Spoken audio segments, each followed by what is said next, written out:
इज्राएल जदि भाबु थाए जे ईरान उपरे एभली आक्रमण करी ईरान रो सर्वोच्च नेता को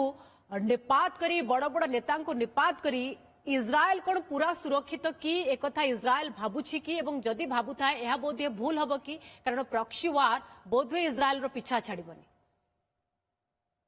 आकलन इज्राएल भूल हम इवेन जदि भी से सफल हो अमेरिका इज्राएल सरकार परिवर्तन करिवारे बा ईरान को ध्वंस करिवारे से भी विपद हम कारण सन्त्रासवाद सन्त्रासवादी गोष्ठीर नियंत्रण को ईरान मेजर अंश चली एवं ईरान पाखरे जो न्यूक्लियर फिजाइल मेटेरियल अच्छी जोटा यूरेनियम एनरिच बा यूरेनियम परिपुष्ट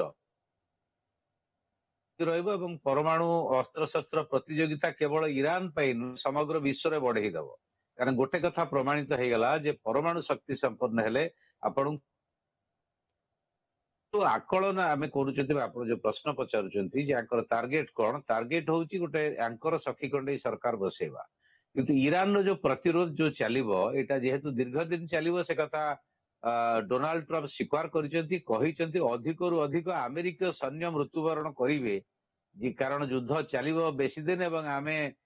प्रतिरोध करिवु बा आक्रमण करिवु एथिरे संभावना अछि तो एटा जणै दउची ताकर आकलन होउची युद्ध शीघ्र सरिबो नाही एकथा इज्राएल भी जानिछि तेणु ये जो युद्ध भितर कहार केते परिमाण क्षति हम दीटा गोटे हूँ सामरिक क्षति साधारण लोकंकर क्षति जमी 200 रु ऊर्ध निरीह छात्री मरीगले से स्कूल बमिंग रे पुणी गोटे हस्पिटाल इज्राएल बमिंग कर रोगी मान शिफ्ट करा पड़ी ता सहित अर्थनैतिक दिग ग्लोबल जीडीपी कमिब तैल दर बढ़ दरदाम वृद्धि हम समग्र विश्व में बर्तमान बड़ गोटे मानवीय समस्या है जो भारत कथा कहते भारतर लक्ष लक्ष लोक अच्छा एंटायर मध्य प्राच्य अलग देशर अच्छा रोजगार तो बंद हो सहित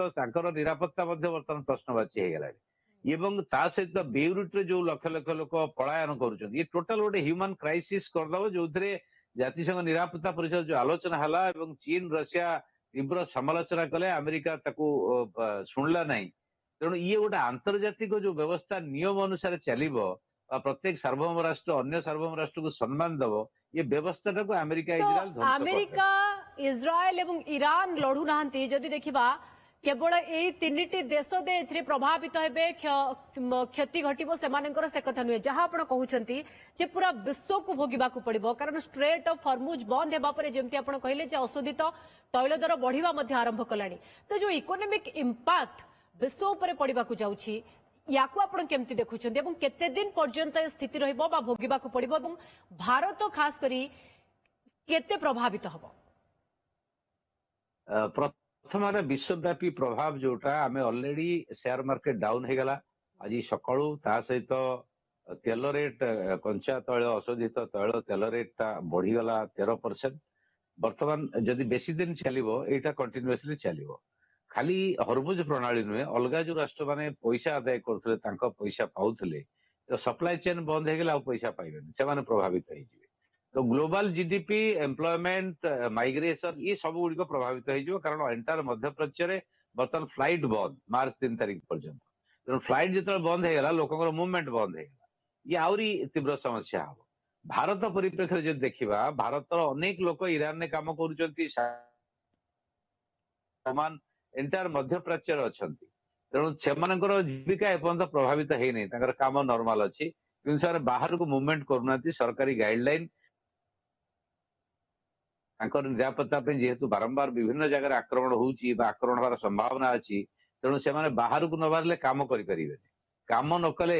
से कंपनी माने पैसा देवे तार ग्यारंटी नहीं दिने दिन एडजस्ट कर दीर्घ दिन एडजस्ट करिया डिफिकल्ट हो पारिबो तेणु भारत प्रभावित तो डेफिनेटली हम अनेक भारतीय भारत अर्थनीति प्रभावित हम कारण अधिक टंकार अशोधित तैल भारत किणब जहाँ भर शेयर बजार में इंपैक्ट आप कहते आरंभ हो गलानी कोटा कोटी सारा विश्व को गोटे प्रकार संकट भीतर को ठेली दौची मध्य प्राच्यर स्थिति मध्य प्राच्य तो जलुची किंतु सारा विश्व यार परिणाम भोगिबा जाउची बा धीरे धीरे इंपैक्ट पड़िलानी बहुत बहुत धन्यवाद डॉक्टर मानस बेहरा हम सहित अधिक आलोचना।